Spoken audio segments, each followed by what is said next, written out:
सत्ता की तरफ से नियुक्त किए गए व्यक्ति के द्वारा किया गया अध्ययन था, जिसे यह बताना था कि जो भारतवर्ष के लोग हैं, यहाँ की जो ज्ञान मीमांसा है, यहाँ की जो ज्ञान परंपरा है, वो बहुत अच्छी नहीं है।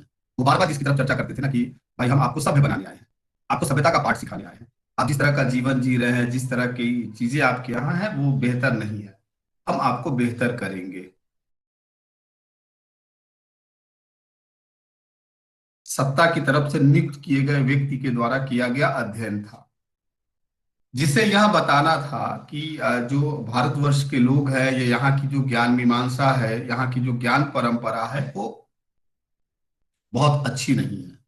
वो बार बार जिसकी तरफ चर्चा करते थे ना कि भाई हम आपको सभ्य बनाने आए हैं, आपको सभ्यता का पाठ सिखाने आए हैं, आप जिस तरह का जीवन जी रहे हैं, जिस तरह की चीजें आपके यहाँ हैं वो बेहतर नहीं है, हम आपको बेहतर करेंगे, आपको अज्ञानता से खींच लाएंगे, अज्ञान की तरफ उन्मुख करेंगे।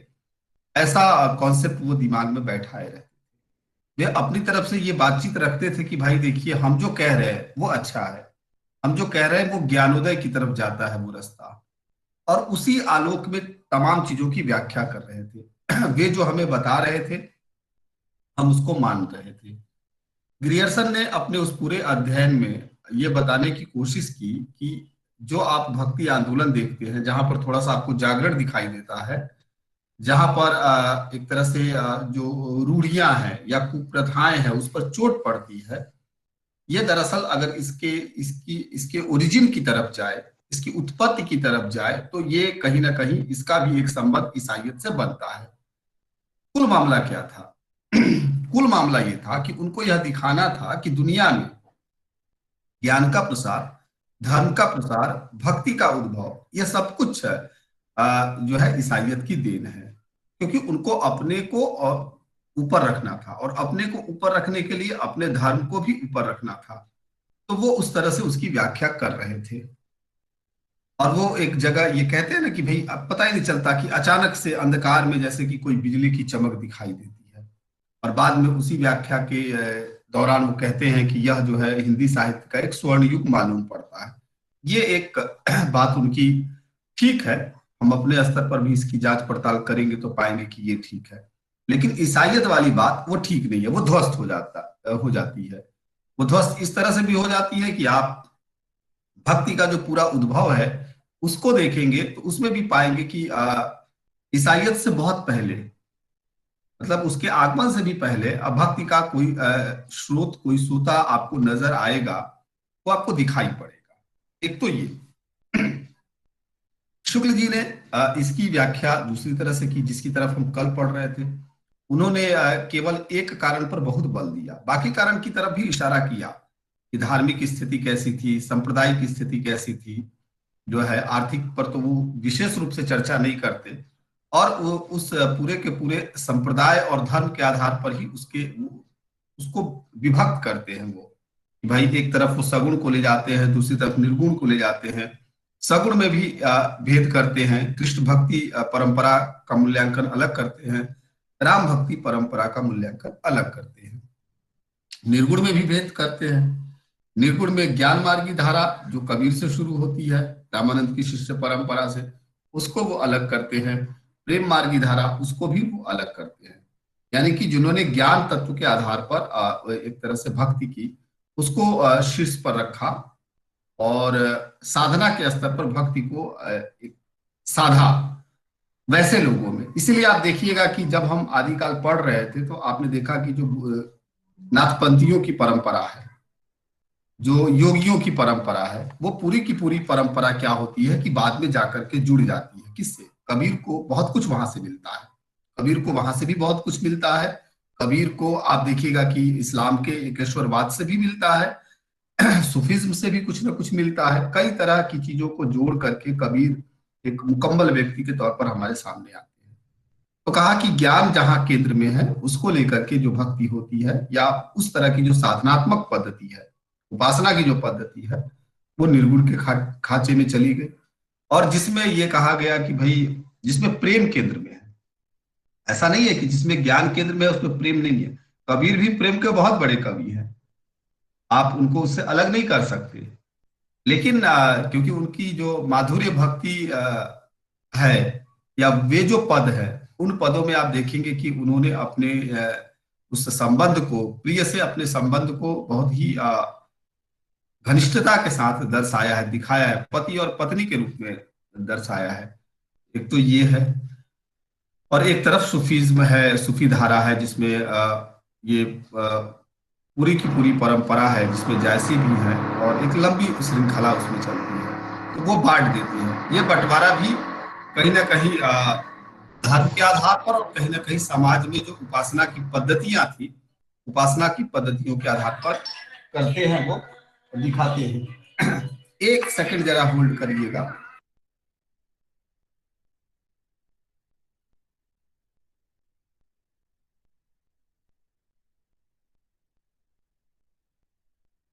तो ये आपको दिखाई देगा। उसके बाद शुक्ल जी ही एक बात कहते हैं कि भक्ति का जो श्रोता दक्षिण की ओर से धीरे धीरे उत्तर भारत की ओर पहले से ही आ रहा था, उसे राजनीतिक परिवर्तन के कारण उसने शून्य पड़ते हुए जनता के हृदय क्षेत्र में फैलने का पूरा स्थान मिला। वे कहते हैं ना कि भाई, ये उत्तर भारत की ओर पहले से ही आ रहा था, और ये श्रोता किधर से आ रहा था, ये पूरा का पूरा स्रोत, ये श्रोता जो है, ये एक तरह से दक्षिण की तरफ से आ रहा था।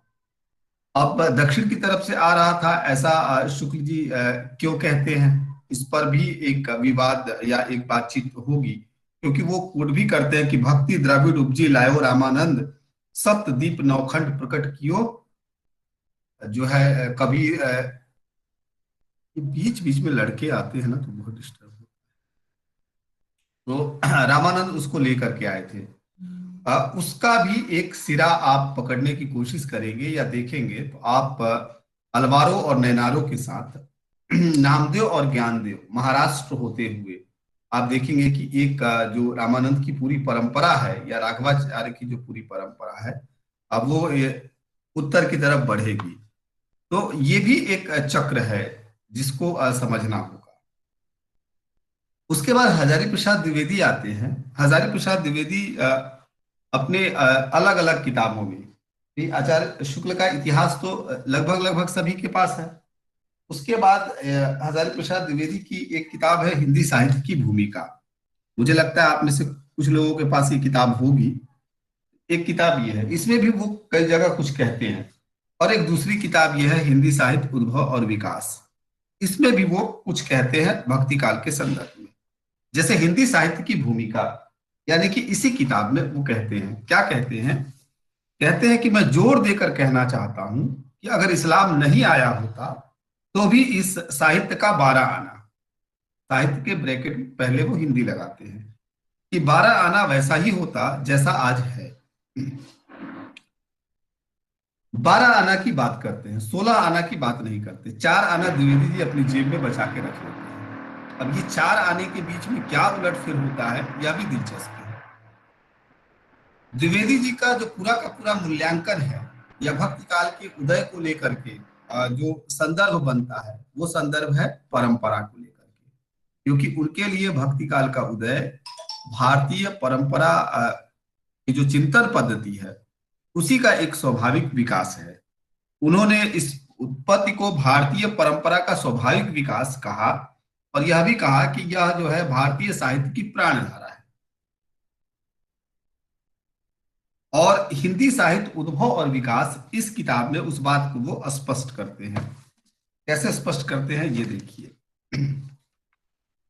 इस किताब में जब भक्ति काल की उत्पत्ति पर वो बात करते हैं, तो क्या कहते हैं जरा सुनिएगा आप। शुक्ल जी का तो आपके पास है ही है। वो भक्ति साहित्य जहां से लिखते हैं, उसके नीचे एक सबटाइटल देते हैं, और सबटाइटल ये देते हैं कि वास्तविक हिंदी साहित्य का आरंभ। क्या जरूरत थी हजारी प्रसाद द्विवेदी को ये लिखने की? भाई, जब आदिकाल से ही वे भक्ति काल को मान चुके हैं, माफ करिएगा, भक्ति काल को नहीं, हिंदी साहित्य को मान चुके हैं, तो भक्ति काल के नीचे यह सबटाइटल देने की उनको क्या जरूरत थी कि यह जो है वास्तविक हिंदी साहित्य का आरंभ यहीं से होता है। कुछ उद्धरण पढ़ रहा हूं मैं, आप सुनिएगा।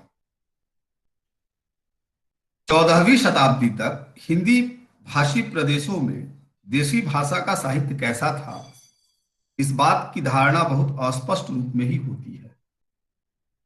हम केवल इतना जानते हैं कि पूर्वी प्रदेशों में सहजयानी और नाथपंथी साधकों की साधनात्मक रचनाएं प्राप्त होती हैं, और पश्चिमी प्रदेशों में नीति की, श्रृंगार और कथानक साहित्य की कुछ रचनाएं उपलब्ध होती हैं। एक में भावुकता, विद्रोह और रहस्यवादी मनोवृत्ति का प्राधान्य है, और दूसरी में नियम निष्ठा, रूढ़ि पालन और स्पष्टवादिता का स्वर है। एक में सहज सत्य को आध्यात्मिक वातावरण में सजाया गया है, दूसरी में इहलौकिक वायुमंडल में। 14वीं 15वीं शताब्दी में दोनों प्रकार की रचनाएं एक में सिमटने लगी थी। एक में सिमटने लगी थी, क्या मतलब? यानी कि जो दो धाराएं थी, पूरब की धारा और पश्चिम की धारा, जो दोनों अपने अपने समय में अलग अलग चल रही थी, ये हम लोग आदिकाल में पढ़ चुके हैं। एक में क्या थी? भावुकता थी, विद्रोह था, रहस्यवाद था, और दूसरे में रूढ़ि पालन, उसमें जो है एक तरह से स्पष्टवादिता, नियम निष्ठा था। लेकिन 14वीं शताब्दी तक आते आते दोनों धाराएं क्या होने लगी कि धीरे धीरे एक दूसरे में मिलने लगी। ये 14वीं और 15वीं शताब्दी का संक्रमण काल है, यानी कि ये 1400 के आसपास की बात है। इसे आप 1380-90 भी मान सकते हैं। कबीर का जन्म ही 1398, मुझे लगता है, अगर सही कह रहा हूं तो उसके आसपास होता है। और उसके बाद भी आप मान सकते हैं कि 14, 1405, 10, 15, 20, यानी कि 14वीं 15वीं। इसलिए द्विवेदी जी 14वीं 15वीं लगा देते हैं और कहते हैं कि यहां आकर के वो दोनों धाराएं, जो पूर्व की धारा थी, जो पश्चिम की धारा थी, जो विद्रोह की धारा थी, जो रहस्यवाद की धारा थी, जो नियम निष्ठा की धारा थी, जो रूढ़ि पालन की धारा थी, जो अलौकिकता की धारा थी, वो दोनों धाराएं आकर के आपस में जुड़ जाती हैं। और फिर वो कोट करते हैं, वे कहते हैं कि यह एक नई दुनिया है। और नई दुनिया की तरफ इशारा किसने किया? ग्रियर्सन ने किया। ग्रियर्सन ने क्या कहा था? पहले ग्रियर्सन को कोट करते हैं। कोई भी मनुष्य जिसे 15वीं तथा बाद की शताब्दियों का साहित्य पढ़ने का मौका मिला है, उस भारी व्यवधान को लक्ष्य किए बिना नहीं रह सकता जो पुरानी और नई धार्मिक भावनाओं में विद्यमान है। हम अपने को ऐसे धार्मिक आंदोलन के सामने पाते हैं। आप देखिएगा एक चीज कि ग्रियर्सन बहुत पहले इस पर काम करते हुए बार बार इसको एक धार्मिक आंदोलन, आंदोलन शब्द उसके साथ जोड़ देते हैं, वहीं से जोड़ देते हैं। उसे केवल और केवल एक धार्मिक या पूजा और भक्ति का ही हेतु नहीं बताते, उसे उसके साथ एक आंदोलन पद जोड़ देते हैं और कहते हैं कि हम अपने को ऐसे धार्मिक आंदोलन के सामने पाते हैं। कब? 15वीं शताब्दी में, जो उन सब आंदोलनों से कहीं अधिक व्यापक और विशाल है जिन्हें भारतवर्ष ने कभी भी देखा है। यहां तक कि वह बौद्ध धर्म के आंदोलन से भी अधिक व्यापक और विशाल है, क्योंकि उसका प्रभाव आज भी वर्तमान है। इस युग में धर्म ज्ञान का नहीं बल्कि भावावेश का विषय हो गया था। यहां से हम साधना और प्रेमोल्लास के देश में आते हैं और एक ऐसी आत्माओं का साक्षात्कार करते हैं जो काशी के दिग्गज पंडितों की जाति की नहीं है, बल्कि जिनकी समता मध्य युग के यूरोपियन भक्त से की जा सकती है, उसके साथ वो जोड़ देते हैं। लेकिन द्विवेदी जी कहते हैं कि ये जो 14वीं 15वीं शताब्दी का समय है, ये समय महत्वपूर्ण है। और ग्रियर्सन को सिर्फ इतना भर कोट करते हैं कि अगर आप देखा जाए तो यूरोप में जो पुनर्जागरण चल रहा था, यूरोप में जो लहर चल रही थी, यूरोप में जो धार्मिक सुधार आंदोलन चल रहे थे, कुछ न कुछ कमोबेश ये उसी समय का हुआ आंदोलन प्रतीत होता है। यहां मैं थोड़ी देर रोकूंगा, एक और किताब की चर्चा मैं करूंगा। एक किताब अली सरदार जाफरी की है, उसका शीर्षक है कबीर वानी। ये 40, 50, 60 रुपए में मिल जाएगी, विद्यार्थी संस्करण। उसमें लगभग 36 पृष्ठों में सरदार जाफरी ने एक भूमिका लिखी है, 36 के आसपास। उस भूमिका को पढ़िएगा। सरदार जाफरी जो है ये अवधारणा रख देते हैं कि आप ये सच मानिए कि भक्ति आंदोलन जो भारत में घटित हो रहा है 14वीं 15वीं 16वीं शताब्दी में, वो आंदोलन सिर्फ भारत में ही घटित नहीं हो रहा था। भक्ति आंदोलन एक तरह से समूचे के समूचे एशिया में घटित हो रहा था। आप अगर तार ढूंढने की कोशिश करेंगे तो वो आपको तार मिल जाएगा। और उसी को अगर थोड़ा और एक्सटेंड करके देखें तो यूरोप में जो पुनर्जागरण का दौर चल रहा था, जो धार्मिक आंदोलन या धर्म सुधार के आंदोलन हो रहे थे, वे भी लगभग लगभग 15वीं 16वीं शताब्दी में। तो पूरी दुनिया, न सिर्फ भारत, न सिर्फ उत्तर का क्षेत्र, भारत में भी सिर्फ उत्तर का क्षेत्र नहीं, बल्कि भारत से बाहर। इसलिए आप देखिएगा कि जब रामविलास शर्मा तुलसीदास पे लिखते हैं और भक्ति आंदोलन पर जब बातचीत करते हैं परंपरा और मूल्यांकन नामक किताब में, तो वो बताते हैं कि यह एक अखिल भारतीय आंदोलन था। और तुलसीदास के लिए कहते हैं कि क्या है, तुलसीदास एक अखिल भारतीय स्तर के कवि है। अखिल भारतीय आंदोलन मतलब क्या, कि क्या उत्तर, क्या दक्षिण, क्या पूरब, क्या पश्चिम, सभी जगह घटित हुआ था ये। सभी जगह आप देखेंगे तो कहीं ना कहीं इसके तार मिल जाएंगे। आपको पूरब में तार इसके मिलेंगे। आपको याद होगा कि शंकर देव काम कर रहे थे लगभग लगभग वल्लभाचार्य के आसपास। वल्लभाचार्य के आगमन से पहले ही शंकर देव काम कर रहे थे। चंडीदास की परंपरा विद्यापति के साथ आप अध्ययन करके आए, वो एक परंपरा थी। उत्तर में जितनी परंपराएं काशी और काशी के आसपास थी वो तो थी ही थी। उसी तरह से आप महाराष्ट्र की तरफ देखेंगे तो थोड़ा पीछे आगे आकर के ज्ञानदेव और नामदेव इत्यादि जो संत भक्त है वे आपको नजर आएंगे। आप मध्य में मैदानी इलाकों से बाहर रेगिस्तान की तरफ निकलेंगे तो मीरा जैसी महिला नजर आएंगी। आप अगर उधर कश्मीर की तरफ जाएंगे तो आपको वहां पर भी आप देखिएगा कि सहजोबाई और बहुत से सूफी संत नजर आएंगे, उनकी एक परंपरा दिखाई देगी आपको।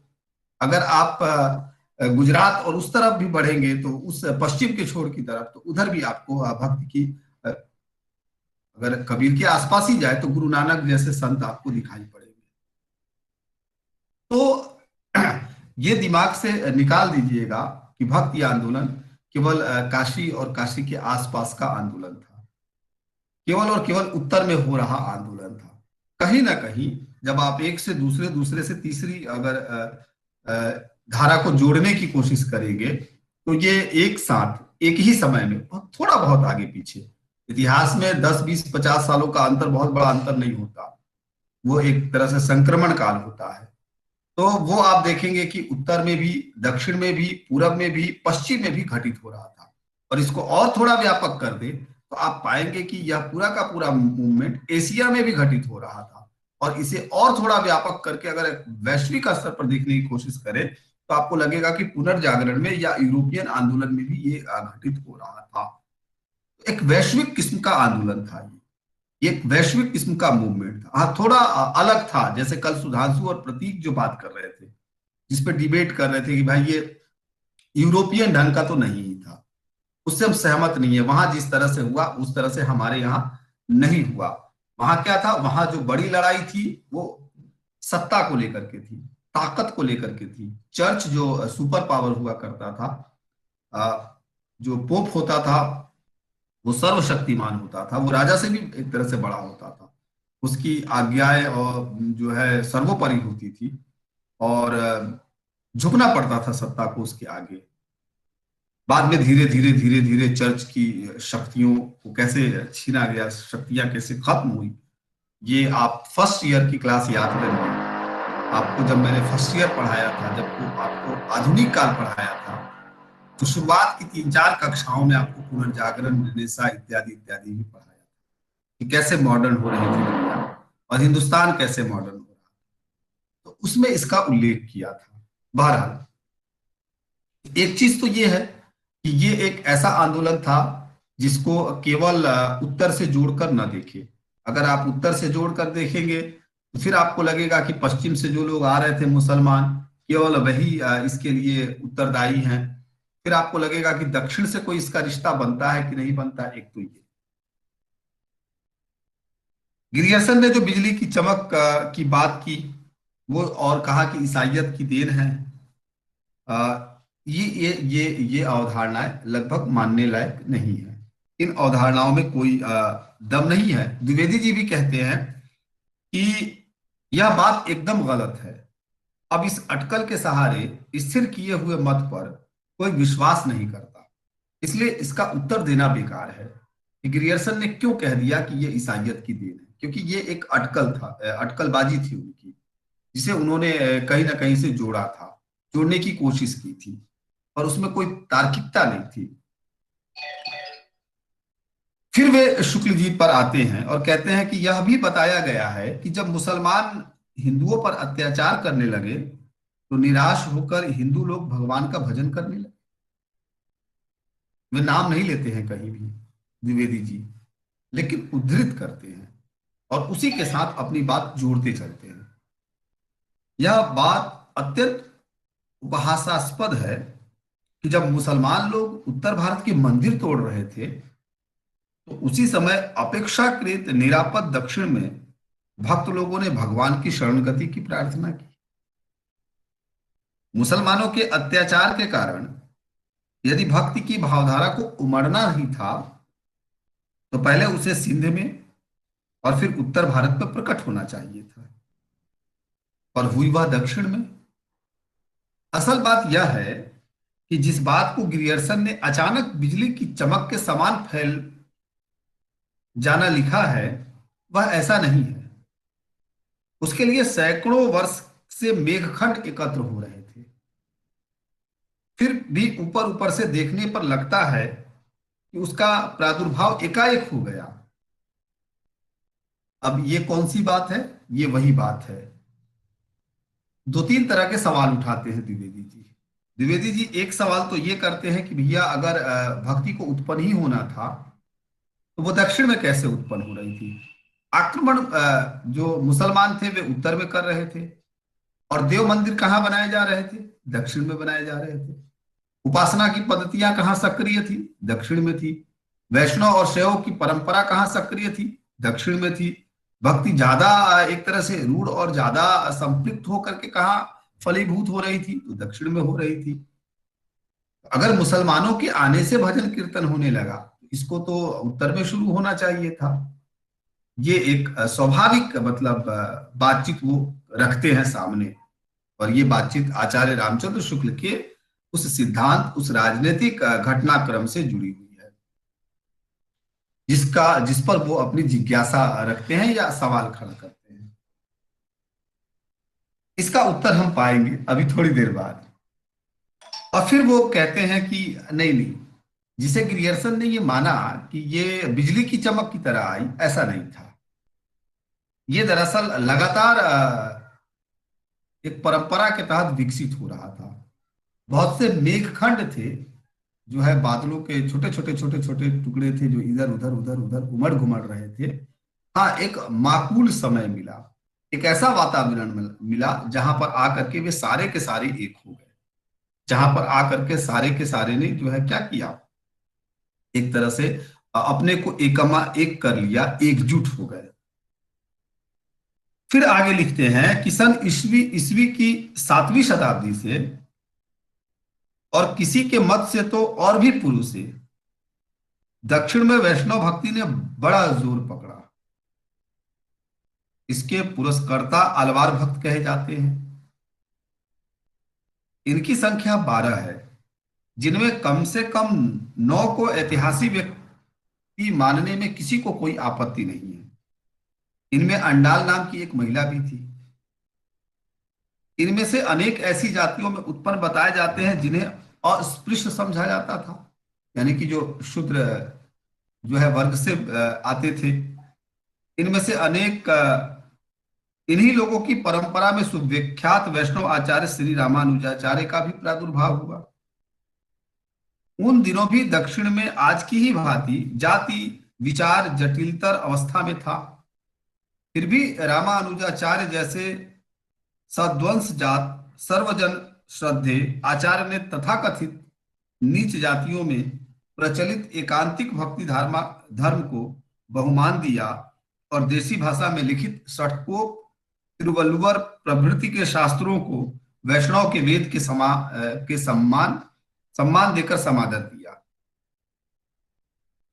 तो ये एक सिरा जोड़ देते हैं उस योगी और रात परंपरा की सिरा का जो माफ करिएगा जो धारा थी उत्तर में, वो तो थी ही थी। उसके साथ ही वो कहते हैं कि भाई दक्षिण में जो परंपरा थी वो 7वीं शताब्दी नहीं बल्कि उससे भी बहुत पहले भक्ति की परंपरा वहां विद्यमान थी। हम बात बात कर रहे हैं 14वीं 15वीं शताब्दी की, जब मुसलमानों का एक तरह से राज्य ठीक ठाक ढंग से स्थापित होना शुरू होता है। और दक्षिण में भक्ति सक्रिय है 7वीं शताब्दी में। तो इसका मतलब है कि दक्षिण में भक्ति की शुरुआत पहले हुई। दक्षिण में भक्ति फली फल फूल रही थी।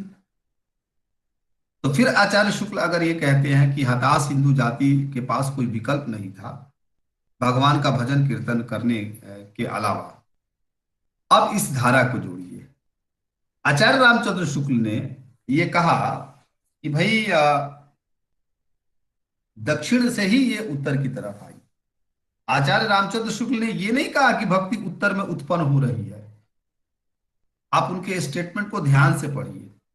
उन्होंने ये कहा कि जो हताश जो हिंदू जनता है, हिंदू धर्म को मानने वाली जो जनता है, सनातनी जो जनता है, और जो हार चुकी है, जिसका एक तरह से क्या है, जिसका मान सम्मान खो गया है, जो पराजित हिंदू मन है, उस मन के पास कोई विकल्प नहीं था सिवाय इसके कि वो भगवान के शरण में जाए, और भगवान के शरण में जाए और उनकी पूजा अर्चना करे। यानी कि एक तरह से क्या है कि एक संबल मिले उसे, एक कोई हो जो उसके साथ खड़ा हो, उसे लगे कि ये कम से कम हमारा है। तो इसके नाते जो है वो कहते हैं कि भक्ति आंदोलन इस तरह से शुरू होती है कि भाई ये पूरा का पूरा मूवमेंट, ये पूरा का पूरा जो अलग अलग तरह के वर्ग थे, ये सब एकजुट हो जाते हैं। क्यों एकजुट हो जाते हैं? क्योंकि एक बड़ी विपत्ति सामने देखते हैं।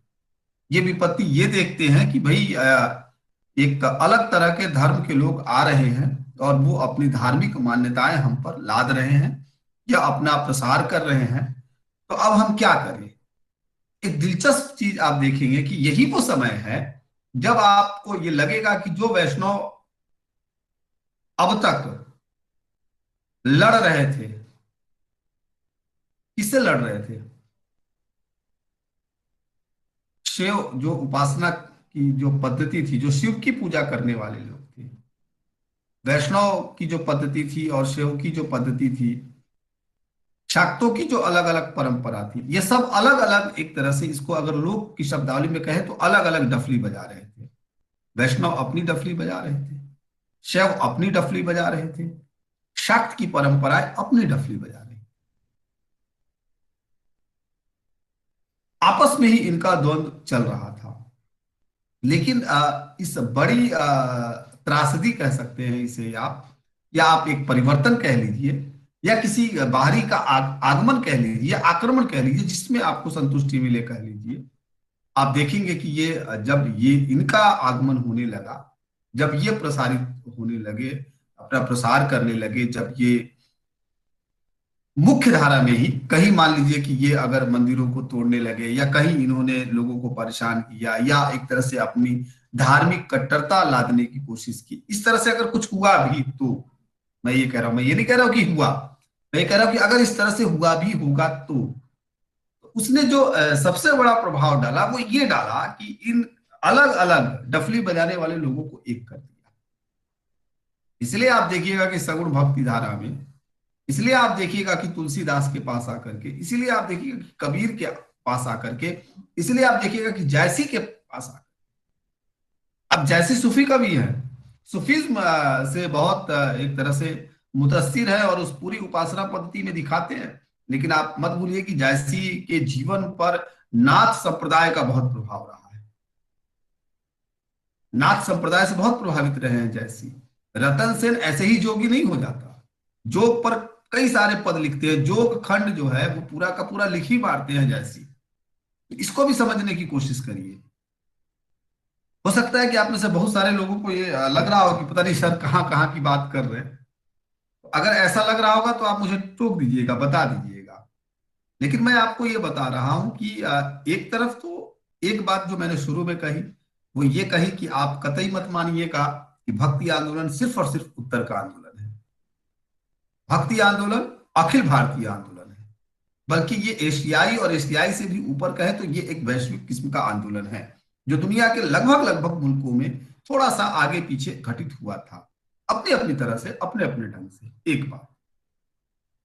दूसरी बात यह है कि भक्ति आंदोलन में आप ये देखेंगे कि जो इस्लाम के साथ जो अटैचमेंट है, या इस्लाम का जो एक तरह से आगमन है, और उस आगमन का जो विरोध है, चाहे वो आचार्य शुक्ल करते हो राजनीतिक घटना के तौर पर, चाहे बाकी लोग कोई और करता हो, या निराला जैसा कवि तुलसीदास जैसी कविता लिख करके करते हो,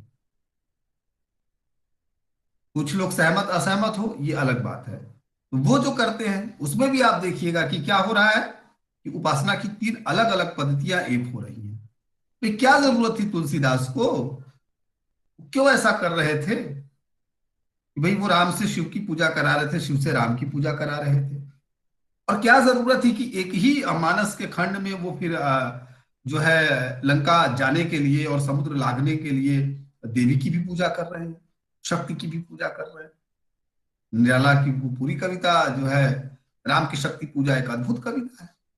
तो एक ही एपिक में, एक ही महाकाव्य में एक जो कैरेक्टर है, जो लीड कैरेक्टर है, वो खुद भी एक भक्त है, अवतार ही है, और उसकी एक अपनी भक्ति परंपरा है, और उसके साथ वो एक दूसरे की भी पूजा कर रहा है, दूसरे भक्ति पर उपासना की दूसरी पद्धति की, और उपासना की तीसरी पद्धति को भी साध रहा है। उपासना की तीनों पद्धतियों को साधने का जो संकेत है, वो संकेत भी इस यही है कि भाई क्या है कि एक बड़ी ताकत, एक बड़ी शक्ति से लड़ने के लिए आप देखिएगा कि जो लोग अब तक आपस में लड़ रहे थे, उलझ रहे थे, वे लोग एक हो जाते हैं। मूवमेंट ऐसे ही नहीं होता, आंदोलन ऐसे ही नहीं होता, आंदोलन अकेले में नहीं होता, अकेले में संघर्ष होता है, अकेले में विद्रोह हो सकता है, लेकिन आंदोलन के लिए एक सामूहिकता चाहिए, आंदोलन के लिए एक जत्था चाहिए, आंदोलन के लिए एक सामूहिक बल चाहिए। तो ये बल अभी आप देखेंगे कि निर्मित हो रहा था। तो यहाँ सारे लोग आपको एक होते हुए दिखाई देंगे। तो वो जो कहा ना कि अलग अलग मेघ खंड थे, जो द्विवेदी जी ने एक इशारा किया कि ये मेघ खंड अलग अलग थे, जो क्या हुआ, एक सही समय और परिस्थिति में एक हो गए। इसी को थोड़ा सा अगर आप शुक्ल जी के पास जाकर के उनकी भाषा को थोड़ा सा दाएं बाएं करने की कोशिश करिए, तो आपको क्या लगेगा कि जो हताश हिंदू जाति थी, जिसके पास अब कोई ये नहीं बचा था कि, क्योंकि उनके सामंत थे नहीं ना, हताश हिंदू जाति का जो उसकी जो व्याख्या है, उसका जो एक्सप्लेनेशन है, वो बहुत अलग अलग तरह से है। सबने अपने मन का किया है, आप भी अपने मन का कर सकते हैं। तो क्या है उसका मतलब, ये कि भाई कोई सेंट्रल पावर है नहीं, उनका अपना राजा है नहीं, सामंत सब ऐसे ही ध्वस्त होते चले जा रहे हैं। वे छोटे छोटे हैं और उनको दबाना कोई मुश्किल काम नहीं है। बहुत सी फिल्में आई हैं उन दिनों, और उन आक्रमणों को लेकर के आप उसको देखने की कोशिश करिए, आपको पता लग जाएगा। अभी कुछ दिन पहले एक फिल्म आई थी, उसमें भी थोड़ा बहुत आपको संकेत मिलेगा। ये कौन सी, पानीपत शायद, उसमें देखिए तो एक आध दृश्य आपको या एक कथानक नजर आएगा कि ये होता क्या था बेसिकली, कैसे हो रहा था ये। क्योंकि छोटे छोटे सामंतों और राजाओं की कोई औकात, आप ये शब्द इस्तेमाल कर सकते हैं, नहीं थी कि वो उससे लड़ पाए, सीधे सीधे टक्कर ले पाए, सीधे सीधे सामना करे उनका। तो सामंत आपके खत्म हो रहे थे, राजा आपके थे उस तरह से थे नहीं, कोई बादशाह आपका था नहीं। जनता क्या है, जनता किसी बाहरी आक्रमण से नहीं ना लड़ेगी, वो तो उसका शासक लड़ेगा ना, सेना लड़ेगी ना उससे, वो सामना करेगी ना। जनता को अगर सामना करना होता, जनता को अगर लड़ाई लड़नी होती, तो अंग्रेज तो बहुत मुट्ठी भर थे। वो जो बहुत ही हंसते हुए अंदाज में हम कहते कि एक एक थापड़ मारते तो भी वो बच नहीं पाते। जनता कभी लड़ती नहीं है। लड़ने के लिए, विरोध करने के लिए, अपनी संप्रभुता को कायम रखने के लिए, इन सब के लिए क्या है, एक शासक की जरूरत है, और वो शासक आपके पास नहीं था। जो था वो हार रहा था लगातार, या उनकी शरण में जा रहा था, शरणागति प्राप्त हो रहा था, उनका आश्रय स्वीकार कर ले रहा था, बदले में उनको जो देना था वो दे ले रहा था। तो ऐसे में हताश होना स्वाभाविक है। और ये जो हताशा थी, ये जो निराशा थी, इसमें ये था कि करे क्या। तो आज की तरह तो नहीं था ना कि एक प्रेस और एक कॉन्फ्रेंस कर ले और बुला ले सारे लोगों को, कहे कि हाँ ऐसा ऐसा हो रहा है, हमें एकजुट होना चाहिए, ऐसा भी नहीं था। नवजागरण की तरह भी नहीं था कि कोई राष्ट्रीय अखबार निकाल दे, एक दूसरे से बातचीत करे कि अंग्रेजों को कैसे खदेड़ना है, या अपने अंदर एक जागरण पैदा करे, नहीं था। लोगों का जो लिटरेसी का ग्राफ था वो भी कैसा था, आप समझिए। ग्रामीण देश की जनता को आप कैसे एकजुट कर सकते हैं, कैसे समझा सकते हैं। तो धर्म जो है वहां एक धर्म एक ऐसे सूत्र का काम कर रहा है, या करता हुआ नजर आ रहा है, जो कहीं ना कहीं एक से दूसरे, दूसरे से तीसरे के तार को भी जोड़ रहा है।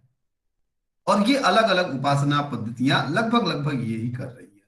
इसमें आपको आश्चर्य नहीं होना चाहिए कि भाई जो उपासना पद्धति दक्षिण से शुरू होती है, वो दक्षिण से होते हुए उत्तर की तरफ आती है, उत्तर पूरब पश्चिम सबको एक सूत्र में जोड़ती है। ये भी अपने आप एक तरह का कम्युनिकेशन है, एक तरह से की संप्रेषणीयता है, एक तरह का नेटवर्क है। आप इसे अगर बिल्कुल ही आज की भाषा में कहें, जिसको वो डेवलप कर रहे हैं अलग अलग जगहों पर, और उसके हवाले से एकजुट होकर के एक बड़ी तैयारी आप इसको मान सकते हैं, वो कर रहे हैं। फिलहाल इसको यही रखता हूं।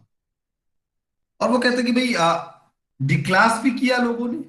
अगर डिक्लास नहीं किया होता तो फिर वो जो कॉन्सेप्ट था कि भाई शूद्रों को हम धर्म की शिक्षा नहीं देंगे, शूद्रों को हम अपने संप्रदाय में शामिल नहीं करेंगे, वह भी डिक्लास, वह भी टूट रहा है। क्यों टूट रहा है, इस वजह से टूट रहा है। आखिर क्या बात थी कि रामानुजाचार्य को अपनी पूरी उस परंपरा में नीची जातियों के लोगों को भी जो है आश्रय देना पड़ा। आखिर क्या बात थी कि आपको जानना चाहिए, पढ़ना चाहिए कि रामानंद ने ऐसा क्यों किया कि भाई उन्होंने अपने अपनी शिष्य परंपरा में नाई से लेकर के धुनिया से लेकर के सबको जगह दी। क्यों ऐसा हो रहा था, जबकि समाज तो बहुत रूढ़ था। समाज तो ये कहता था कि भाई हम आपको मंदिर में नहीं जाने देंगे, हम आपको पूजा नहीं करने देंगे, हम आपको वेद नहीं बांचने देंगे, आपके लिए तो धर्म बना ही नहीं है, धर्म की शिक्षा बनी नहीं। और उसकी याचना भी देखिए उन कवियों ने व्यक्त भी की है। तो एक स्पेस है, क्योंकि और ये स्पेस कैसे क्रिएट हो रहा था, ये स्पेस इस तरह से क्रिएट हो रहा था कि आप मत भूलिए कि रामविलास शर्मा का एक और कॉन्सेप्ट है। और वो कॉन्सेप्ट ये है कि भक्ति आंदोलन की जो पूरी की पूरी पृष्ठभूमि है, उसमें जो व्यवसायिक वर्ग है उसकी बड़ी भूमिका है, व्यापार की भी बड़ी भूमिका है। तो ये क्या है, यह भी ये करता कि जो लोअर क्लास था, जिसे आप कह लीजिए जो निचला तबका था, वो निचला तबका कहीं ना कहीं मुखर हो रहा था। वो निचला तबका अपने अधिकारों को लेकर के मुखर हो रहा था, और वो उसके अंदर एक जागरण हो रहा था। पर ये तो कवियों को पढ़ते हुए आप महसूस करेंगे। तो ये भी हुआ। तो कुल मिलाकर के एक चीज तो ये हो रही थी।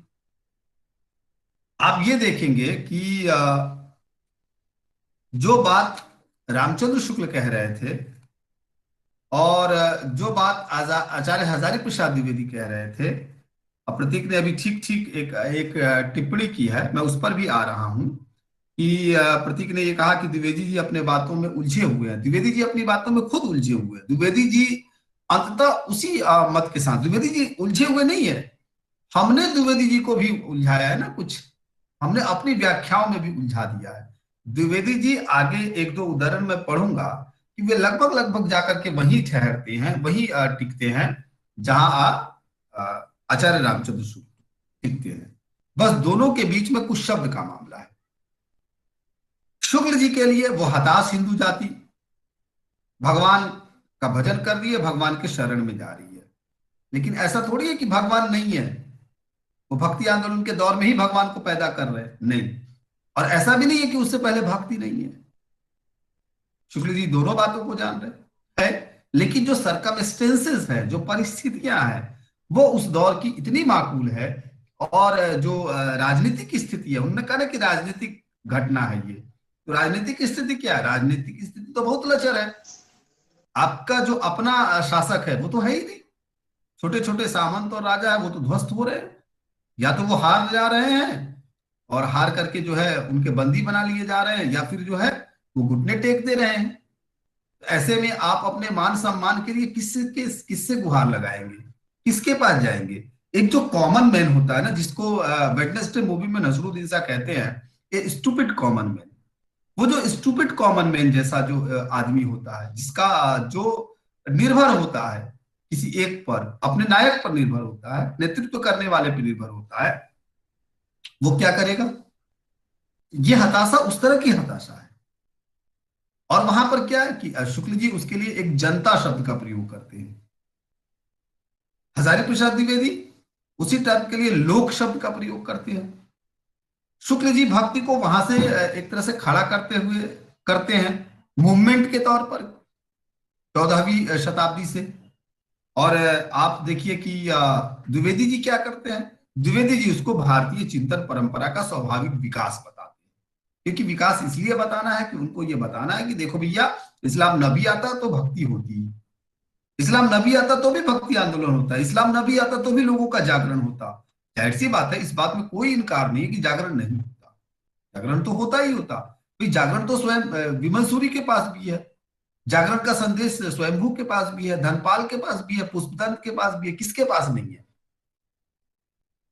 अब्दुल रहमान के पास भी है जागरण का स्वर। जागरण का स्वर आपको विद्यापति तक दिखाई देगा। तो हम ये कैसे मान ले कि ये स्वर कबीर के पास नहीं मिलता, ये स्वर जो है रज्जब के पास नहीं मिलता, ये तुलसी के पास नहीं मिलता, ये जयसी के पास नहीं मिलता? जरूर मिलता। इसका विकास होना ही था। लेकिन जो एकजुटता, एक अवसर कि सभी परिस्थितियां चारों तरफ से बन रही हैं और एकजुट हो रहे हैं, और एक लड़ने की ताकत, आप देखेंगे कि उस व्यापक सत्ता से भी टकरा रहे हैं और अपनी विसंगतियों से भी टकरा रहे हैं। अपनी जो निज की विसंगतियां, उससे भी टकरा रहे हैं। क्योंकि व्यक्ति जब जागता है ना, तो केवल इसलिए नहीं जागता कि उसको किसी एक खास आदमी का विरोध करना है। वो जब जाग रहा होता है तो बहुत सी चीजों में जागता है। वो अपने अपनी विसंगतियों को लेकर के भी वो जागता है, अपने ऊपर किए गए अत्याचारों को लेकर के भी जागता है, आसपास के परिवेश को लेकर के भी वो जागरूक होता है। एक आदमी जब अपने अधिकार के लिए लड़ता है या लड़ना शुरू करता है, तो आप देखिएगा कि धीरे धीरे वो अपने परिवार के अधिकार के लिए भी लड़ना शुरू करता है। उसके बाद वो अपने समुदाय के अधिकार के लिए भी लड़ना शुरू करता है। और वो जब समुदाय के अधिकार से भी जब आगे बढ़ता है, तो फिर अपने क्षेत्र, अपने राज्य, अपने देश के अधिकार के लिए भी लड़ना शुरू करता है। तो ये एक क्रमशः विकसित होने वाली प्रक्रिया है। इस तरह से भी आप इसको देखिए। आप देखेंगे कि द्विवेदी जी फिर आएंगे वही। एक उदाहरण और है।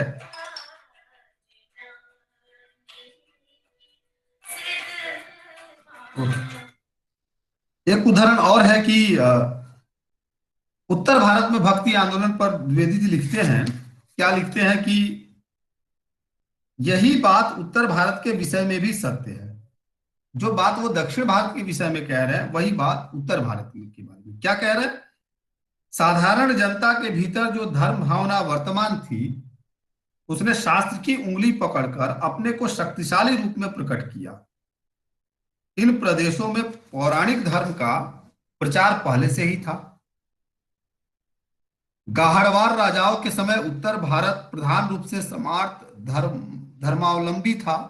निसंदेह फिर नाथो सेवों के पास जाते हैं वो, और फिर वो बताते हैं कि कैसे क्या हुआ। फिर एक पैरा लिखते हैं मध्यकालीन भक्ति साहित्य का प्रधान स्वर और अवतारवाद, अवतारों के जन्म पर। फिर वो मुख्य अवतार पर चर्चा करते हैं। मुख्य अवतार राम और कृष्ण के हैं। इनमें भी कृष्णा अवतार की कल्पना पुरानी और व्यापक है। इन दो अवतारों की प्रधानता स्थापित होने का प्रधान कारण इनकी लीला की बहुलता ही है। शुरू के साहित्य और शिल्प में इनका प्रधान चरित्र दुष्टों का दमन और भक्तों की उनसे रक्षा ही था। पर धीरे धीरे दुष्ट दमन वाला रूप दबता गया और लीला रूप ही प्रधान होता गया। श्री कृष्ण अवतार के दो मुख्य रूप हैं। एक एक सेकंड, एक सेकंड।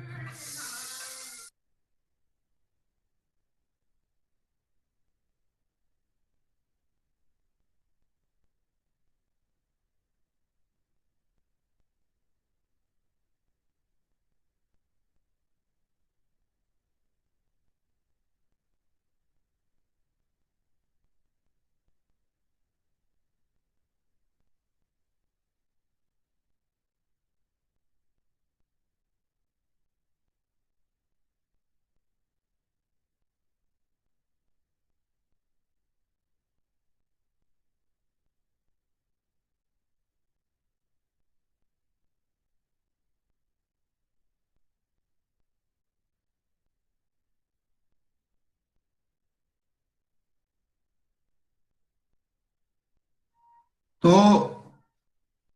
एक जगह वो ये कहते हैं कि श्री कृष्ण अवतार के दो मुख्य रूप हैं। एक में वे यदुकुल के श्रेष्ठ रत्न हैं, वीर हैं, राजा हैं, कंसारी हैं। दूसरे में वे गोपाल हैं, गोपी जन वल्लभ हैं, राधाधर सुधा पानशालिनी वनमाली हैं। ये बातचीत लिखते हैं, आप ये उस किताब में पढ़िएगा। उसके बाद वो राम के बारे में लिखते हैं, राम के चरित्र के बारे में लिखते हैं। दो बड़े आचार्यों के बारे में लिखते हैं, रामानंद और वल्लभाचार्य के बारे में। मुझे जो बात कहनी थी वो ये कि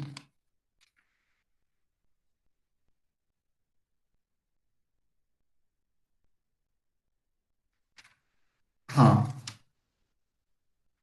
वे कहते हैं कि 10वीं से 14वीं शताब्दी में एक और जहां उत्तर भारत से समस्त हिंदू राज्य नष्ट हो गए, वहीं दूसरी ओर सामाजिक और धार्मिक संकीर्णता से हिंदू जाति अभिभूत हो गई। विचार के क्षेत्र में यह युग टीकाओं का है।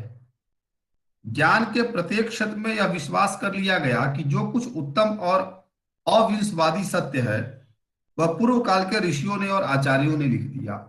अब देखिएगा कि टीका युग एक पैराग्राफ लिखते हैं द्विवेदी जी, और उसमें लिखते हैं कि 10वीं से 14वीं शताब्दी में एक और जहां उत्तर भारत से समस्त हिंदू राज्य नष्ट हो गए, वहीं दूसरी ओर सामाजिक और धार्मिक संकीर्णता से हिंदू जाति अभिभूत हो गई। अब ये जो समस्त हिंदू राज्य नष्ट हो गए, ये वाली जो बात अगर इस पर आप गौर करें तो क्या है, जो राजनीतिक व्याख्या है उस व्याख्या में आप जाएंगे तो पाएंगे कि क्या हुआ। यहां भी ये है कि वो क्या किसके साथ जाएगा, उसकी जनता किसके साथ जाएगी, किससे संभल पाएगी। इस देश की धार्मिक और सामाजिक स्थिति पर इसकी बड़ी ही कठोर प्रतिक्रिया हुई। भारतीय समाज अपनी आत्मरक्षा के लिए धीरे धीरे अपने आप में ही सिमटता गया। अपने आप में कैसे सिमटेगा, कितना सिमटेगा। ऊंची समझे जाने वाली जातियों में सुरक्षित स्थान में पहुंचकर अपनी विशेषता बनाए रखने का उद्योग शुरू हुआ, और इस प्रकार देश विदेश के नाम से अपना परिचय देने की प्रथा चल पड़ी। 10वीं शताब्दी के पहले के दान पत्रों में ब्राह्मणों के केवल गोत्र और प्रवर का उल्लेख मिलता है, किंतु बाद के दान पत्रों में देश और ग्राम भी दिए जाने लगे, और यह संकोचनशील प्रवृत्ति निरंतर बढ़ती चली गई। तो धर्म संप्रदाय कैसे आगे बढ़ा, किस तरह से आगे बढ़ा, उसकी राजनीतिक परिस्थिति क्या थी, इसको भूलना नहीं चाहिए। उसके बाद भी कुछ बातें हैं, इसको मैं कंटिन्यू करूंगा। कंटिन्यू का मतलब यह है कि शनिवार को कल मैं पढ़ाता, लेकिन कल हम लोगों को यूनिवर्सिटी जाना है, तो शनिवार को और संभव होगा तो रविवार को जो कक्षाएं आपकी छुट्टी है उसकी भरपाई की जाएगी। और अभी ये डिबेट चलेगा, 1 2 दिन 3 दिन चलेगा, जब तक कि हम मुक्तिबोध तक नहीं आ जाते। भक्ति आंदोलन के बड़े मसले क्या थे और संकट कहाँ था, कैसे खड़ा हुआ, शिव कुमार मिश्र के भी सवाल हम ले लेंगे। उसके बाद ही पहले इस युग की राजनीतिक, सामाजिक और धार्मिक प्रक्रिया को समझ लिया जाए, और तब फिर जो है हम ये जानने की कोशिश करेंगे कि भक्ति है क्या और लोगों ने उसको कैसे और किस तरह से लिया। आपका अगर कोई सवाल है आप रख सकते हैं, या आप कुछ जोड़ना या बताना चाहते हैं तो प्रतीक बोले। यस सर, मैं ये उलझाऊपन तो ये दूसरा है। मैं उस उलझाऊपन पे बात कर रहा था जो कह रहे हैं कि अगर इस्लाम नहीं भी आया होता तो हिंदी साहित्य का बारह आना वैसा ही होता। तो मैं इस पे डिबेट चाहता था आपका। इस्लाम अगर नहीं भी आया होता तो 12 आना सत्य रहता। देखिए क्या होता है ना कि थोड़ा समय लगता, और यह भी हो सकता था कि उसकी रूपरेखा दूसरी होती। जैसे इसी सवाल को आप जोड़ करके देखिए इस सवाल के साथ, कि जब हम ये कहते हैं कि अगर अंग्रेज नहीं आते तो हम आधुनिक नहीं होते, ये सवाल आता है ना अक्सर। बहुत सारे लोगों ने पठन पाठन में पढ़ते पढ़ाते हुए आपने, आपके दोस्तों ने या शिक्षकों ने आपके सामने रखा होगा कि अंग्रेजों ने कम से कम इतना किया कि उन्होंने हमें मॉडर्न बनाया। उनके आने से मॉडर्निटी के कई सारे साधन आए हमारे यहाँ। ये एक बहुत ही कॉमन किस्म का जो है वाक्य है, सेंटेंस है, जो बराबर दोहराया जाता है। ठीक है, वे आए, वे अपने साथ आधुनिकता के, कहने का था कि यातायात के कुछ उन्नत साधन लेकर के आए, कुछ तकनीक लेकर के आए, वे एक तरह से काम करने के कुछ ढंग लेकर के आए अपने साथ। हो सकता है कि वो छापा मशीन से लेकर बहुत सारी चीजें लेकर के आए। ठीक है, ये नहीं होता तो क्या नहीं होते, होते। लेकिन ये है कि हो सकता है कि समय थोड़ा एक्सटेंड कर जाता। समय 50 साल के बजाय 100 साल और लग सकता था, 200 साल लग सकता था। क्योंकि क्या होता है कि जब कोई, आप कहीं जा रहे हैं रास्ते में और किसी ने टोका नहीं, किसी ने हस्तक्षेप नहीं किया, कहीं पर आप रुके नहीं, तो वो आप सीधे चले जाएंगे। और सीधे चले जाएंगे तो उस जाने में, और जब आपको कोई टोकेगा, जब कोई रोकेगा, या कोई आपको बताएगा कि देखो ऐसे नहीं ऐसे जाना है, वैसे नहीं वैसे जाना है, या अगर बाधा ही कोई उत्पन्न हो जाएगी तो आप दूसरा या नया रास्ता खोजेंगे या उसकी तलाश करेंगे। ये बहुत ही घटिया तरह का उदाहरण है, लेकिन हम ऐसा अक्सर करते हैं। क्या हम इन घटनाओं पर भी उसको जोड़ के देख सकते हैं? नहीं आता। तो ये हो सकता था कि जो समन्वय की भावना थी वो शायद इतनी उत्कट नहीं होती, समन्वय का यह रूप नहीं होता, जो एक तरह से बातें, ऐसा नहीं कि कबीर नहीं कहते, कबीर ये नहीं कहते कि हाँ मस्जिद में चिल्लाने से क्या होता है, यही छोड़ देते ना। लेकिन ये तो कहते ना कि ऊंचे कुल का जन्मिया करनी, जो वाला जो उनका पद है, दोहा है, कि भाई अपने अंदर भी तो विसंगतियां थी, उन विसंगतियों पर तो चोट होती ही होती। वहां से तो आप धीरे धीरे मॉडर्न होते ही होते।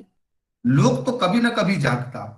भाई आपने हजारों सालों तक अगर किसी को दबाया, आज जो लोग बोल रहे हैं, या आज जिन लोगों की आवाजें आ रही हैं, या आज जो लोग मुखर हो रहे हैं और अपनी समस्याओं को सामने रख रहे हैं, क्या है कि अगर उनके साथ लोग खड़े होते, उनका कोई नायक होता, उनका कोई नेतृत्व करने वाला होता, उनको कोई बताने वाला होता, तो ये आवाजें बहुत पहले आ गई होती। नहीं था तो धीरे धीरे धीरे धीरे जब उन्होंने पढ़ा लिखा, पढ़ना लिखना शुरू किया, जब अंबेडकर जैसे लोगों को पढ़ने लिखने का अवसर मिला, तब वे उस बात की तरफ गए, या उसको उन्होंने जाना कि नहीं, हमारी आजादी, हमारी स्वतंत्रता और हमारा विकास किस ओर है और कैसे है। बिल्कुल प्रतीक दीजिए, कुछ उदाहरण दीजिए आप। सर मैं ये कहना चाहता था कि एक तो आप मतलब ये द्विवेदी जी की भाषा समझिए, वो किस भाषा में चीजों को कह रहे हैं। मैं जोर देकर कहना चाहता हूँ कि अगर इस्लाम नहीं आया होता तो ये एक हिसाब से एक मतलब कि इनका रवैया इस बात का है कि जो रामचंद्र शुक्ल कह रहे हैं कि उन्होंने, रामचंद्र शुक्ल ने पूरी भट्टिकाल को इस बात से स्टार्टिंग की कि भाई इस्लाम का आने का मुख्य कारण है। इन्होंने जोर देकर कहा कि इस्लाम नहीं आया होता तो हिंदी साहित्य यही होता।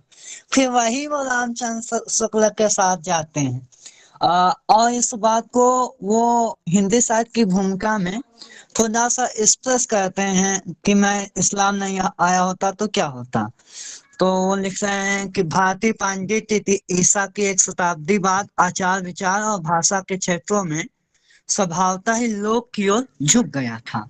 लोक यानी कि वह चाहे बौद्धिज्म हो, वह चाहे मतलब कि नाथ हो, चाहे वो अन्य परंपराएं रही, वो लोक की ओर झुकी। यदि अगली शताब्दियों में भारतीय इतिहास की महत्वपूर्ण घटना अर्थात इस्लाम का प्रमुख विस्तार न भी घटी होती तो भी वह इसी रास्ते जाता।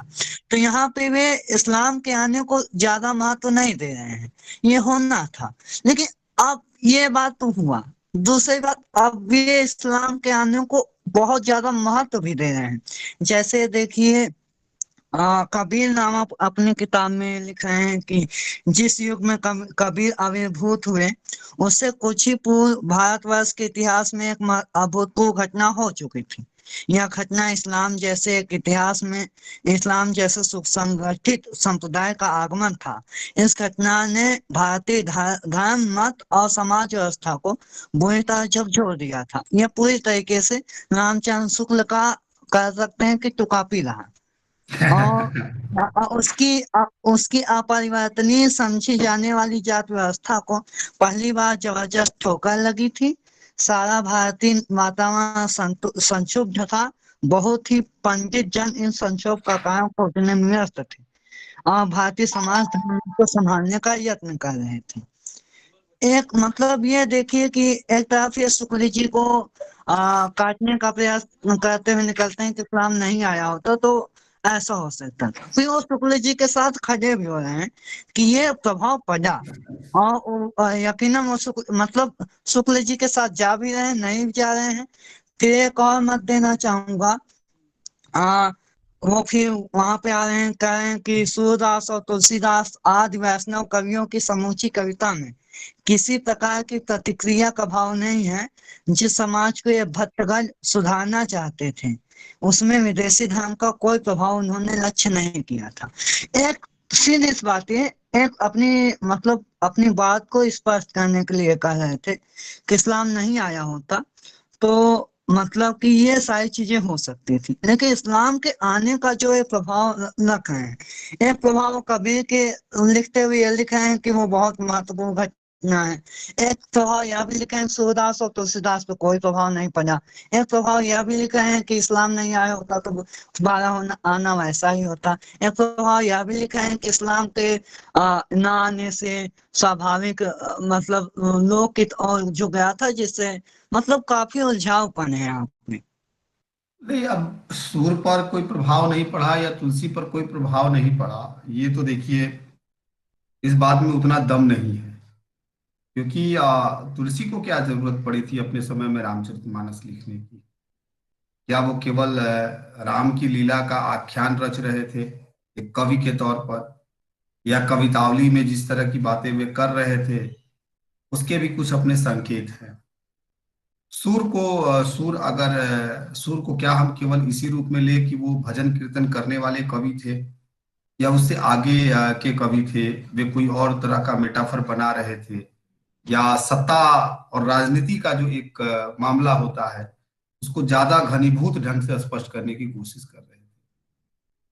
तो आप अगर केवल और केवल भक्ति के हवाले से ले लेंगे कि भाई वो दास थे, वो सख्य थे और इस भाव से उन्होंने भक्ति की थी और पूजा कीर्तन कर रहे थे, तब तो भक्ति आंदोलन का जो महत्व है या भक्ति आंदोलन का जो पूरा उसकी जो पूरी की पूरी जो उसकी ताकत है बहुत गौण हो जाएगी।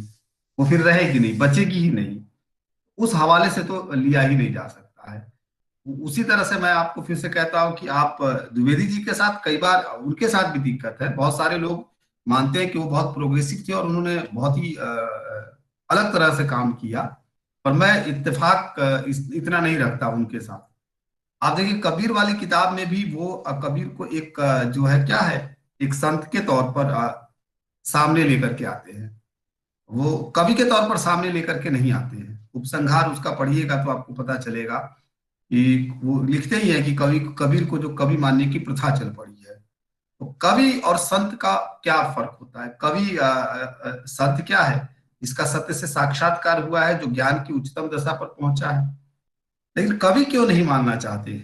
उनको कवि मानने की प्रथा को अस्वीकार क्यों करते हैं हजारी प्रसाद द्विवेदी जी? उसके साथ क्यों नहीं जाना चाहते? तो बहुत से ऐसे सवाल हैं जिसके जवाब आपको खुद ढूंढने हैं, या जिसके जिनके साथ आपको बहस करनी है। और अब मानना और न मानना वो अलग बात है। मैं ये कहता हूं कि भाई और कई बार आपको लगेगा कि द्विवेदी जी ऐसा नहीं कि शुक्ल जी को काउंटर कर रहे हैं।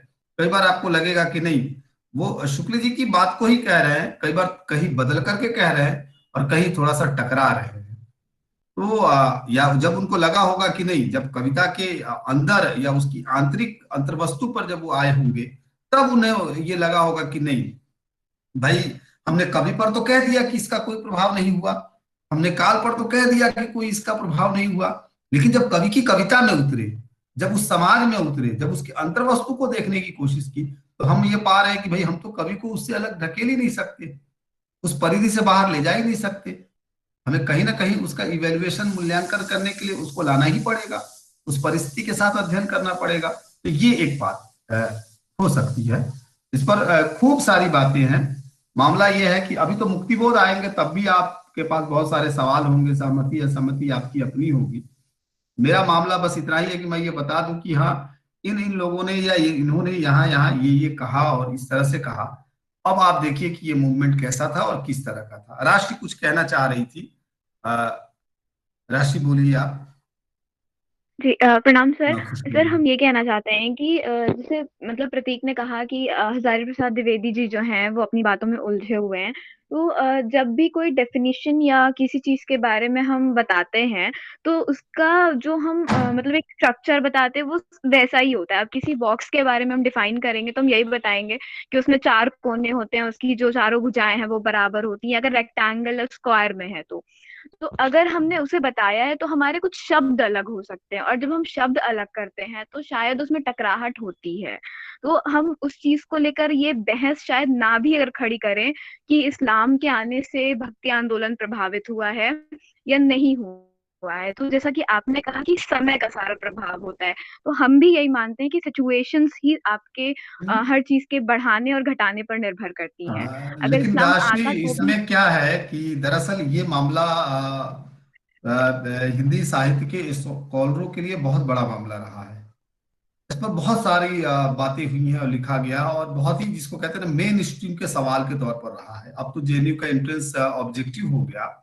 जिन दिनों सब्जेक्टिव होता था और जब पेपर हुआ करता था तो ये सवाल अक्सर आता था कि भक्ति काल के उदय को लेकर के जो है आचार्य रामचंद्र शुक्ल और आचार्य द्विवेदी के जो मत है उनका एक तरह से उनकी आप विवेचना करिए, उनकी तार्किकता के पर आप अपनी बातचीत रखिए।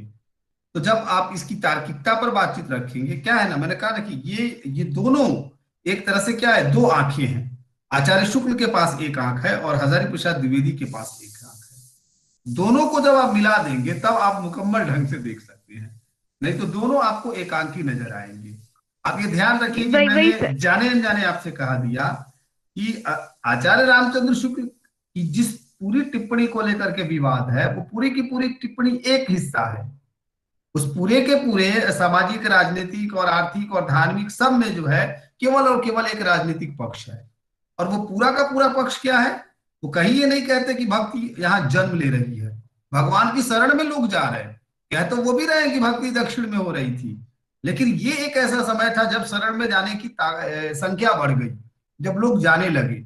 और क्यों ऐसा हुआ, तो मैंने आपको बताया कि ये ऐसा इसलिए हुआ क्योंकि आपके पास कोई आपका नायक नहीं था, आपका नेतृत्व करने वाला नहीं था। आपके सामंत आपके राजा सब खत्म हो रहे थे, सब खुद ही घुटने टेक रहे थे या हार मान रहे थे या हार जा रहे थे या गायब हो जा रहे थे। तो जनता जो होती है वो नहीं ना लड़ती है, किसी भी आक्रमणकारी से जनता नहीं लड़ती। आज भले आप लड़ ले, घर में बंदूक रखे हैं, निकाल ले, तलवार निकाल ले, लेकिन आज भी ऐसा नहीं है। कोई देश अगर चीन ही आप पर आक्रमण कर दे तो आपकी सेना लड़ेगी, आप क्या करेंगे, आप तो केवल अखबार और टेलीविजन देखेंगे, और बहुत जरूरत पड़ेगी तो आपसे कहा जाएगा बंदूक लेकर के आप भी आ जाइए, आप नहीं ना जाएंगे। तो अगर वहां सीमा पर अगर आपके सैनिक हारते हैं तो क्या होता है, आपका मनोबल गिरता है ना। जीतते हैं तो आपका मनोबल उठता है। तो इस मनोबल के गिरने और उठने और हताश होने और उनके शरण में जाने का कॉन्सेप्ट इस तरह से भी है, इसको इस तरह से भी देखा जाना चाहिए। और राशि आप बिल्कुल सही कह रही हैं, पर इसमें यह है कि ये डिबेट होने चाहिए, इन डिबेटों में बहुत कुछ है। अगर आप ये डिबेट नहीं कर पाएंगे तो भक्ति काल का जो पूरा का पूरा सामाजिक योगदान है, वो जो एक आंदोलन है वास्तव में, उस आंदोलन को नहीं समझ पाएंगे। जैसे अगर ये डिबेट ना हो तो आप क्या है, आप कृष्ण भक्ति जो ब्रज के क्षेत्र में हुआ, राम भक्ति जो अवधि में हुआ, और जो है शाक्तों की थोड़ी बहुत भक्ति जो मैथिली और पूरब में हुआ, उसके आधार पर आप पढ़ करके रह जाएंगे। आप फिर इस तरफ नहीं दिमाग दौड़ा पाएंगे कि अच्छा भक्ति मूवमेंट जो है, भाई दामोदरन लिख रहे हैं, दक्षिण के लोग लिख रहे हैं, तमाम तरह के लोग लिख रहे हैं, रामानुजन लिख रहे हैं, 300 रामायण जैसी किताब लिखने की जरूरत ही क्यों पड़ी थी किसी को, क्यों इस तरह की बात हो रही थी, क्योंकि हर इस देश के छोटे बड़े अलग अलग हिस्सों में अलग अलग तरह से ये मूवमेंट जो है अपना आकार ले रहा था। और ये केवल और केवल हिंदुस्तान की बात नहीं थी, सिर्फ एशिया की बात नहीं थी, ये दुनिया के अलग अलग मुल्कों में अलग अलग तरह से कहीं ना कहीं हो रहा था। तो ये इतना बड़ा एक आंदोलन था, तो इसकी शुरुआत किस तरह से होती है, इस पर बहसें किस तरह से होती है, इसकी छानबीन कैसे होती है, अभी भी इसमें बहुत कुछ ऐसा होगा जो शेष रहा होगा। जिसको आप लोग खोजेंगे या हम लोग पढ़ते पढ़ाते खोजेंगे कि ऐसा क्या है जिसकी तरफ इशारा किया जा सकता है या जिसको देखा जा सकता है। तो इसलिए ये डिबेट जितना आप कर सकते हैं करिए, यही इसकी उपलब्धि है।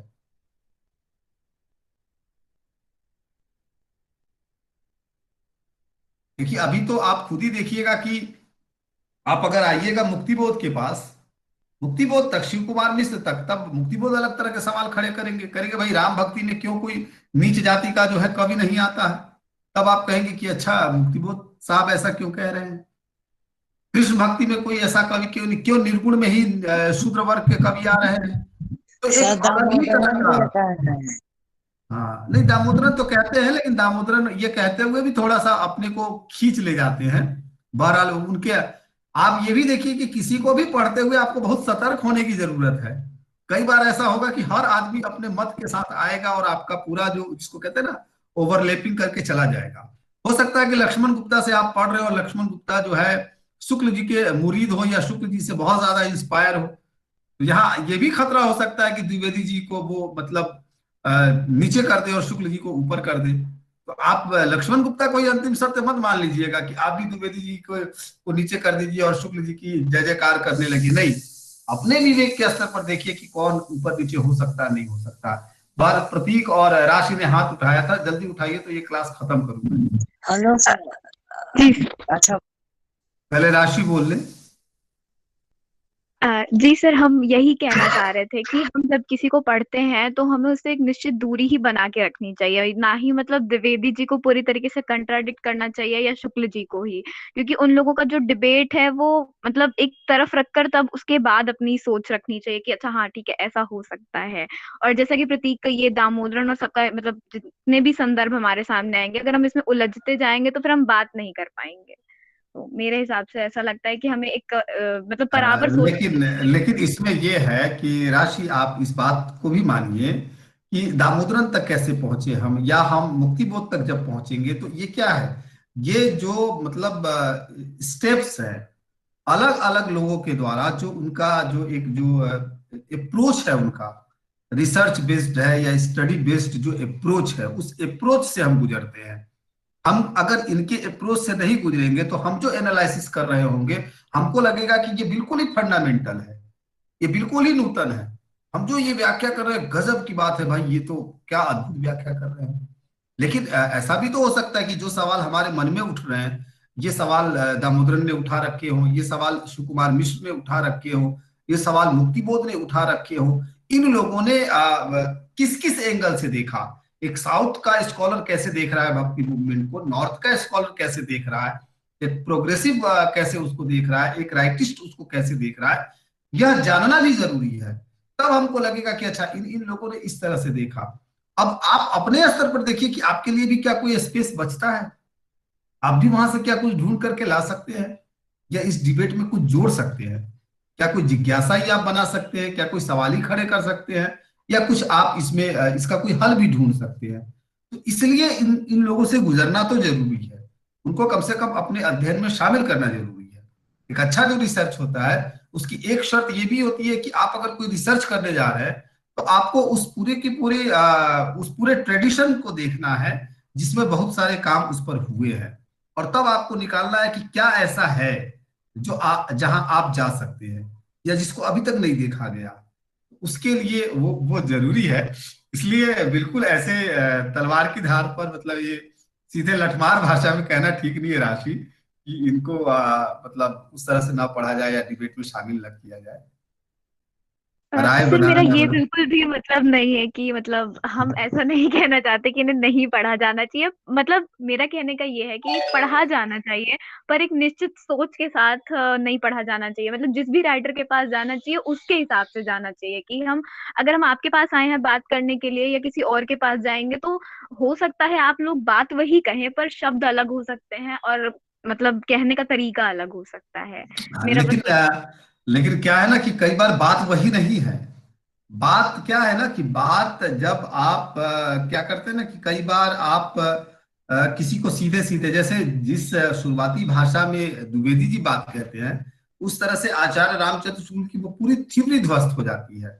अब उसका असर क्या पड़ता है कि अगर सपोज करिए कि अगर हम इस क्लास को इतना डिबेटिंग ना बनाए, इतना ज्यादा बातचीत का आपको मौका ना दे, और हम आपको ये ना बताए कि द्विवेदी ने भी कुछ कहा है, आप आचार्य रामचंद्र शुक्ल की किताब पढ़ के निकल जाए, तो जीवन भर आप जो अध्ययन प्रस्तुत करेंगी या जो सामने रखेंगी या जो अपने स्कॉलरों को या स्टूडेंट्स को बताएंगे आप, या जिस डिबेट में शामिल होंगे, वो तो उसी के बेस पर होगा। अब जब उसके बेस पे होगा तो फिर बहुत सी भ्रांतियां पैदा होंगी, और वो भ्रांतियां हुई। आज भी लोग मानते हैं कि शुक्ल और द्विवेदी एक दूसरे के विरोधी हैं, और द्विवेदी जी ज्यादा प्रोग्रेसिव है बरस्पर शुक्ल जी के। द्विवेदी जी को माना जाता है कि भाई ठीक है, वो थोड़े थोड़े ब्राह्मण है लेकिन वो प्रोग्रेसिव है। शुक्ल जी को माना जाता है कि भाई वो तो दक्षिणपंथी है। तो ये भी एक मामला बन जाता है। खैर खैर, प्रतीक कुछ कहना चाहते हैं आप तो कहिए। सर मैं भी यही कहना चाह रहा था, मतलब लेकिन मैं यह कहना आपने सुना और शायद राशि नहीं समझ पाई। मैं आपकी ही बात बोल रहा था कि द्विवेदी जी विरोधाभासी हो रहे हैं, आदिकाल में भी विरोध कर रहे हैं शुक्ल जी का, यहाँ पे विरोध कर रहे हैं, लेकिन यहाँ पे उनका विरोध अंत में जाके शुक्ल जी के पास ही खड़ा हो रहा है।